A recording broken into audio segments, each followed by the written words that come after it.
आपने दौरा भी करा है सबसे पहले तो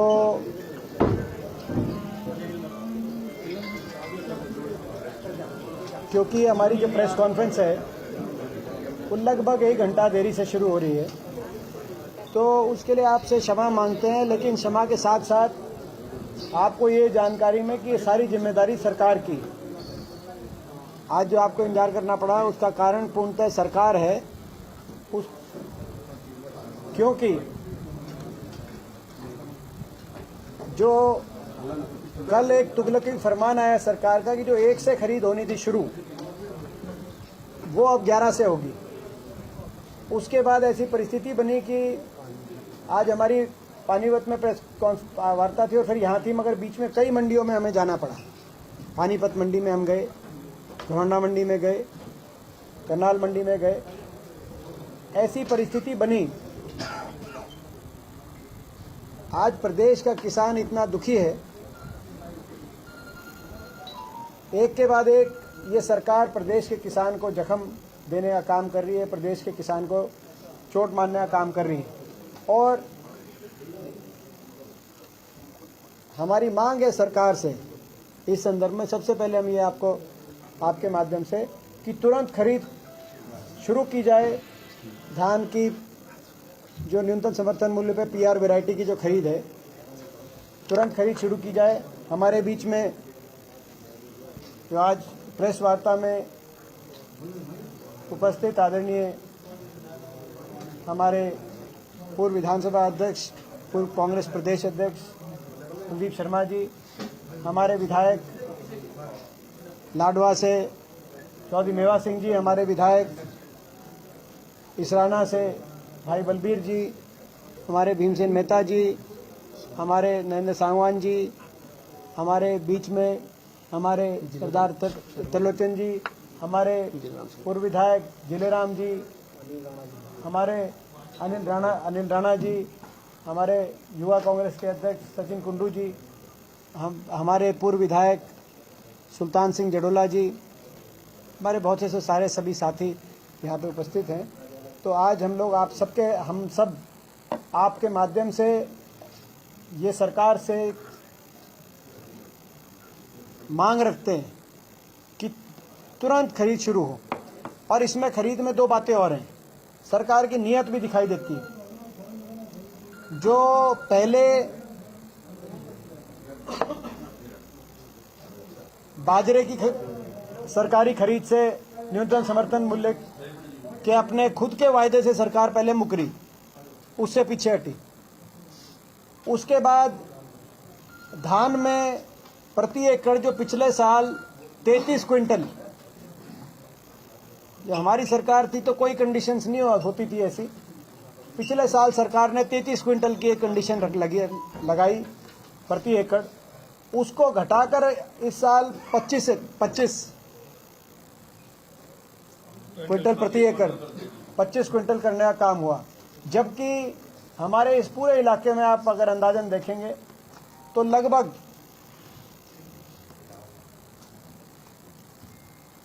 35 के आसपास एवरेज आपको दिखाई देगी। 35, 36, 37 क्विंटल तक प्रति एकड़ पैदावार है। तो बाकी की जो पैदावार है वो किसान कहाँ लेके जाएगा। तो ये जो फैसले आ रहे हैं, बाजरे से पीछे हटना, बारी खरीद की बजाय बार बार किसान को तारीख मिलना, धान खरीद में प्रति एकड़ लिमिट को घटाना, इससे ये दिखाई देता है कि सरकारी खरीद से कहीं ना कहीं पीछे हटना चाहती है ये सरकार। और जो 3 कानूनों के पीछे लाने के पीछे जो भावना थी, वो आज सरकार की नीयत उजागर होती है। तो आज ये दिखाई देता है, जो सरकार कहती थी कि समर्थन मूल्य एमएसपी है, था और रहेगा, आज उस दावे की भी का सच आप लोग के सामने आता है। तो इसको लेके हमारा पुरजोर विरोध है। हम किसान के साथ इस विरोध में खड़े हैं। एक मंडी में जाएंगे। कल भी हुड्डा साहब इंदिरी मंडी में आ रहे हैं, लाडवा, पीपली, कुरुक्षेत्र, वो भी कई मंडियों में कल उनका भी कार्यक्रम है। जहाँ पहुँच सकेंगे, हमारे विधायक भी पहुँचेंगे, मैं भी जाऊँगा जहाँ जहाँ हो सकेगा। तो हम लोग इंदिरी का है कल। तो हम इस संघर्ष में किसान की पूर्ण साथ। जी, आज पंचकुला में लाठीचार्ज हुआ है और किसानों ने कहा है कि सभी वहीं पर इकट्ठे हो। गुरनाम सिंह चढ़ूनी ने भी वीडियो संदेश जारी कर दिया है। किस तरीके से देखते हैं जब इस तरीके के प्रदर्शन होते हैं तो कभी हिसार में, कभी टोहाना में, कभी करनाल में लाठीचार्ज हो जाता है? ये किस तरह का माहौल बना दिया है प्रदेश की सरकार। मैं समझता हूँ किसी देश के किसी प्रदेश में इस तरह का माहौल नहीं। खट्टर साहब और खट्टर सरकार, भाजपा जजपा सरकार देश की सबसे बड़ी किसान विरोधी सरकार के रूप में अपने आप को साबित करने पे तुली है। कहीं ना कहीं हाईकमांडों को ये दिखाना चाहते हैं कि हम जिस जोर से, जबरदस्ती से किसान की आवाज कुचलने का काम कर रहे हैं हरियाणा में, देश में कोई और नहीं कर सकता। शायद ये कहीं कोई तगमा जीतना चाहते हैं, कोई गोल्ड मेडल लेना चाहते हैं किसी प्रतिस्पर्धा में। नहीं तो आप देखें पिछले 1 साल में 12 जगह लाठीचार्ज किसान पे, अनेक जगह आंसू गैस के गोले दगाए गए किसान, पानी की बौछारों के निशानों पे किसान को लिया गया हरियाणा के अंदर। कल झज्जर में वाटर कैननिंग हुई थी। हजारों किसानों पर अलग अलग मुकदमे, देशद्रोह तक के मुकदमे जिसमें शामिल हैं। किसी और प्रदेश में आपको ये सारी चीजें का कार्रवाई, कोई एक इक्का दुक्का घटना भी आप मेरे को बताएं तो क्या माहौल बना रखा है ये हरियाणा सरकार ने। बड़ा दुर्भाग्यपूर्ण है। यही कारण है कि कोरोना में तो लोग क्वारंटीन हुए थे। ये हरियाणा की प्रदेश सरकार, ये जो खट्टर सरकार और दुष्यंत सरकार, भाजपा जजपा सरकार, ये भी अपने घरों में क्वारंटीन, चंडीगढ़ में क्वारंटीन हो चुकी है सरकार। लोगों का और सरकार का इतना बड़ा फासला एक लोगों और सरकार में बन चुका है। ये दिखाई दे रहा है। ये अच्छा नहीं, ना प्रदेश के लिए अच्छा है ये जो परिस्थिति है, ना किसान के लिए, ना मजदूर के लिए, ना प्रदेश के लिए, ना इस सरकार के लिए अच्छा है। सुप्रीम कोर्ट ने आज टिप्पणी की है कि जिस तरह से दिल्ली का घेराव हुआ है उसको लेकर काफी सख्त टिप्पणी की है। देखिए, उस टिप्पणी के लिए जिम्मेदार पूर्णतः सरकार, केंद्र सरकार और हरियाणा सरकार। क्योंकि किसान पंजाब से, हरियाणा से किसी बॉर्डर पे, किसी सड़क पे धरना देने के लिए नहीं चले थे। वो रामलीला ग्राउंड में धरना देने के लिए चले थे। उस रामलीला ग्राउंड, जिस रामलीला ग्राउंड में इन 70 साल के देश के प्रजातंत्र के इतिहास में हर वर्ग ने धरना दिया है, सरकार के खिलाफ धरना दिया है। जिस रामलीला ग्राउंड में इंदिरा सरकार के खिलाफ जयप्रकाश नारायण ने धरना दिया, जिस रामलीला ग्राउंड में यूपीए सरकार के खिलाफ अन्ना हजारे ने धरना दिया। मगर वो जो लोकतांत्रिक संवैधानिक अधिकार था किसानों का, ये देश की राजधानी है दिल्ली, उस दिल्ली में प्रवेश करने का अधिकार, उस रामलीला ग्राउंड में धरना देने का अधिकार, वो अधिकार छीनने का काम इस सरकार ने किया। और तब बैरिकेड लगाए गए और सड़कों पर ही किसानों को अपना जो कार्यक्रम था वहां दिल्ली का छोड़कर सड़कों पर ही बैठने पे मजबूर कराने का काम इस सरकार ने किया। तो सुप्रीम कोर्ट की जो टिप्पणी आई है, उस टिप्पणी के लिए पूर्णतः जिम्मेदार केंद्र सरकार है, जिन्होंने किसानों से वो मौलिक अधिकार छीना रामलीला ग्राउंड में जाने का। दीपेंद्र जी, जिस तरीके से माहौल बना हुआ है कांग्रेस के अंदर, पंजाब के अंदर बहुत सारे नेता छोड़ गए हैं। बीजेपी नेताओं का कहना है कि जिस तरीके से कैप्टन अमरिंदर को दरकिनार किया गया, वैसे ही हरियाणा के अंदर भूपेंद्र सिंह हुड्डा को कर दिया जाएगा। देखिए, ये जहां तक पंजाब की बात है, पंजाब में हमारे नए मुख्यमंत्री बने चन्नी जी, और हमारी नई टीम कैबिनेट के रूप में उन्होंने अपना शपथ ली है। उन सबको बहुत बहुत हम शुभकामनाएं देते हैं, बधाई देते हैं, और हम उम्मीद करते हैं कि लोगों की आशाओं पे हमारी नई टीम पंजाब की पूरा उतरेगी, और पूर्ण विश्वास है कि मजबूती से कांग्रेस पार्टी वहां कमबैक करेगी। जहां तक कैप्टन अमरिंदर सिंह जी की आप कह रहे हैं कि पार्टी छोड़ी है और ये करेंगे वो करेंगे, कैप्टन अमरिंदर सिंह जी की जहां तक बात है, वो पटियाला रहते हैं। करनाल से ठंडी सड़क होते हुए पुंडरी पेवा होके भी आप पटियाला जा सकते हो। जींद पानीपत से, असम से सफीदो होते हुए जींद होके पटियाला जा सकते हो, और अंबाला से तीसरा रास्ता अंबाला से भी पटियाला जाने का है। आप वो क्या कह रहे हैं, पार्टी छोड़ेंगे नहीं छोड़ेंगे, उन्हें क्या बात है। आप पटियाला पहुंचे, अब उनसे नहीं, पूछिए। आप देखते हैं भूपेंद्र सिंह हुड्डा को इस तरीके से दरकिनार नहीं किया जाएगा जैसे वहां कैप्टन अमरिंदर को किया, क्योंकि वहां पर दलित मुख्यमंत्री बनाया है। क्या आपका हरियाणा में भी दलित मुख्यमंत्री बना दिया जाए कांग्रेस की तरफ से? देखिए, हर प्रदेश की अपनी राजनीति होती है, और पंजाब के बारे में जैसे मैंने कहा कि हमारे मुख्यमंत्री बने हैं चन्नी साहब, उनको बहुत बहुत हम बधाई देते हैं। हमें विश्वास है कि वो जनता का विश्वास, वो सरकार जीतेगी और कांग्रेस मजबूती से कमबैक करेगी। वो पंजाब की जो है वह मैं बताया, हर प्रदेश की अपनी राजनीति होती है। मैं उत्तर प्रदेश की स्क्रीनिंग कमेटी में टिकट वितरण, एक बार नहीं, एक मिनट, हरियाणा के पे आऊँगा ना। तो अब वो उत्तर प्रदेश में मैं टिकट वितरण में हूँ, उसमें उत्तर प्रदेश की अलग परिस्थिति है, वो पंजाब की परिस्थिति और उत्तर प्रदेश की परिस्थिति में फ़र्क है। इसी प्रकार से हरियाणा की परिस्थिति, हरियाणा के अंदर हरियाणा सरकार ने हरियाणा को पूर्णतः पटरी से उतारने का काम किया है।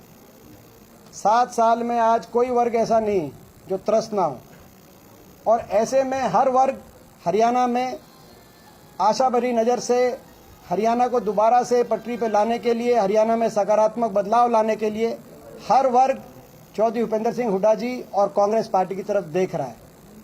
और इसी संदर्भ में जो एक कार्यक्रम जिसकी शुरुआत करनाल से ही करेंगे 10 तारीख को, जिसमें आपका स्वागत है, उस कार्यक्रम में आप लोग भी आएँ। विपक्ष आपके समक्ष, वो हरियाणा में करेंगे,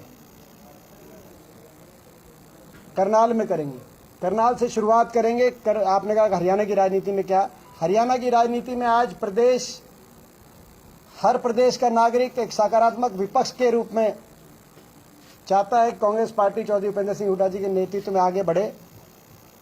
और वैसे तो विपक्ष आपके समक्ष हर रोज ही है, आज भी हम इतनी मंडियों में गए, वो विपक्ष आपके समक्ष ही है। हम दिन रात लोग के हकों की लड़ाई लड़ते हैं, लेकिन एक कांग्रेस विधायक दल की बैठक हुई जिसमें एक निर्णय हुआ कि प्रदेश के हर जिले के अंदर कांग्रेस के तमाम विधायक हुड्डा साहब के नेतृत्व में जाएं, उनके साथ, क्योंकि प्रदेश में 15 सांसदों में 14 भाजपा के हैं, एक मैं विपक्ष के सांसद के रूप में मैं भी शामिल रहूंगा उस कार्यक्रम में, और जनता की बात सुने, हर वर्ग के दुख दर्द की बात सुने। करनाल में वो कार्यक्रम होगा। आज की जो प्रेस कॉन्फ्रेंस थी हमारी, उसका मूल उद्देश्य वो था, मगर हमने किसान की बात पहले आपसे इसलिए रखी क्योंकि आज का मुद्दा, आज प्रदेश के किसान दर्द में है, पीड़ा में। तो वो विपक्ष आपके समक्ष के कार्यक्रम के बारे में बाकी जानकारी आदरणीय कुलदीप शर्मा जी भी आपके बीच में देंगे। लेकिन करनाल में मुख्यमंत्री आवास को घेराव कर लिया किसानों ने, किस नजरिए से देख रहे हैं? 2 प्रश्न आए, एक तो मुख्यमंत्री आवास का प्रश्न है करनाल का, एक एलनाबाद का प्रश्न है। तो मैं समझता हूं कि घेराव तो किसान का किया इस सरकार ने। किसान क्या करे, अपनी फसल को लेके कहां जाए?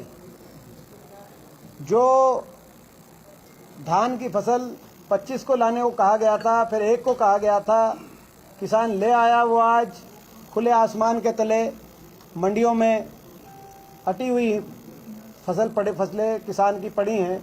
बूंद आते ही फसल खराब, गर्मी से अगर बूंद नहीं आई तो गर्मी से डिस्कलरेशन जो है जलना बोलते हैं, धान की फसल तब खराब। तो हर तरीके से चौतरफा मार किसान पे, किसान का घेराव इस सरकार ने किया है। किसान क्या करे, अपनी बात पहुंचाए कि ना पहुंचाए, इतनी किसान विरोधी सरकार, इतनी असंवेदनशील सरकार। आपने देखा पीछे जो करनाल में हुआ, उस बात का भी आपने जिक्र देखा। अब आई एलनाबाद की बात। एलनाबाद चुनाव, हमें पूरा विश्वास है और जो दिखाई भी दे रहा है, हालात ऐसे बन गए प्रदेश में कि बीजेपी और जेजेपी, आपने बयान देखा होगा, आज अखबारों में देखा होगा कि जेजेपी ने पल्ला झाड़ा, बीजेपी ने पल्ला झाड़ा। वो दोनों पार्टियां चुनाव ही नहीं लड़ना चाहती। ऐसा गठबंधन चुनाव की जो इलाहाबाद की गठबंधन सरकार की जो टिकट है, वो टिकट एक वॉलीबॉल की तरह, वॉली के खेल की तरह बीजेपी जेजेपी के पाले में, जेजेपी बीजेपी के पाले में पीछा छुटाओ पिंडा छुटाओ। तो ये परिस्थिति क्यों बनी? गठबंधन को आत्ममंथन करना चाहिए कि दोनों पार्टियों में से कोई पार्टी इलाहाबाद चुनाव क्यों नहीं लड़ना चाहती, क्यों पीछे हट रही है। दूसरा, इलाहाबाद में दूसरे INLD, सही बात है, ये INLD के ही वहां से विधायक थे अभय सिंह जी, उससे पहले भी INLD के पक्ष में सीट उनकी रही है, लेकिन उन्होंने एक बात कह के इस्तीफा दिया अपना। उन्होंने कहा कि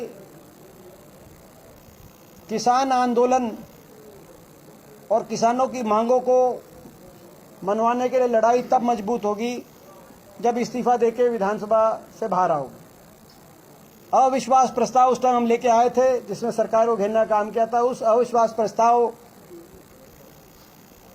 को कहीं ना कहीं उनके इस्तीफे का नुकसान हुआ।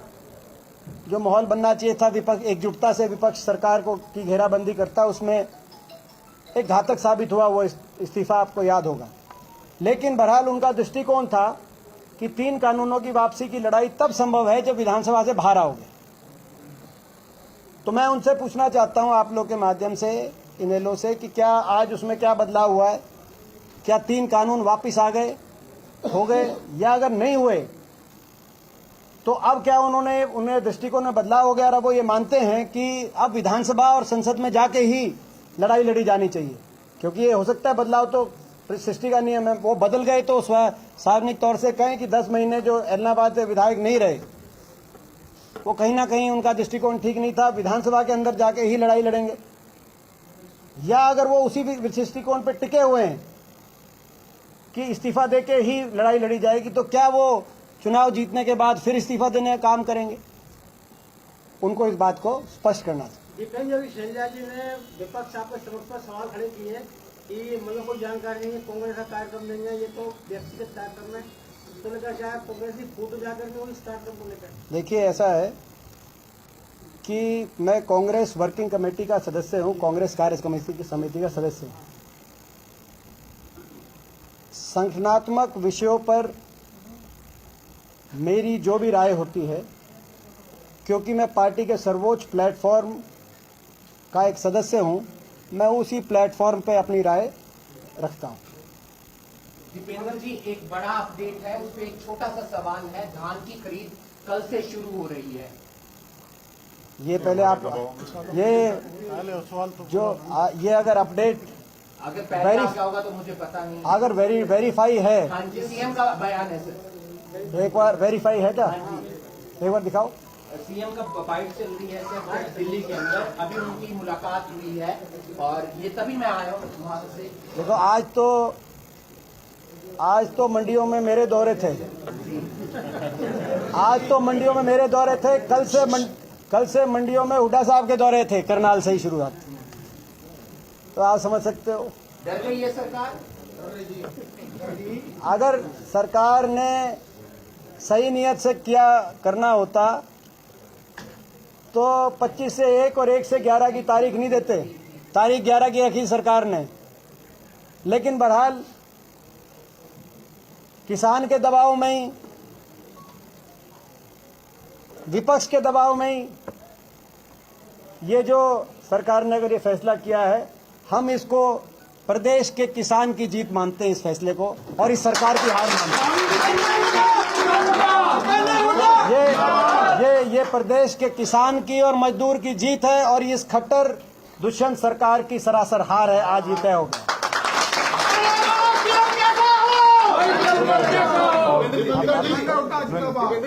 नगर निगम के चुनाव है और वार्ड नंबर 7 का एक उपचुनाव है, वो अभी वो करेंगे बात। एक बार विपक्ष आपके समक्ष जो कार्यक्रम है उसके बारे में मैं आग्रह करूंगा कि उसके बारे में अधिकृत तौर से आदरणीय कुलदीप शर्मा जी आपके बीच में जानकारी रखेंगे।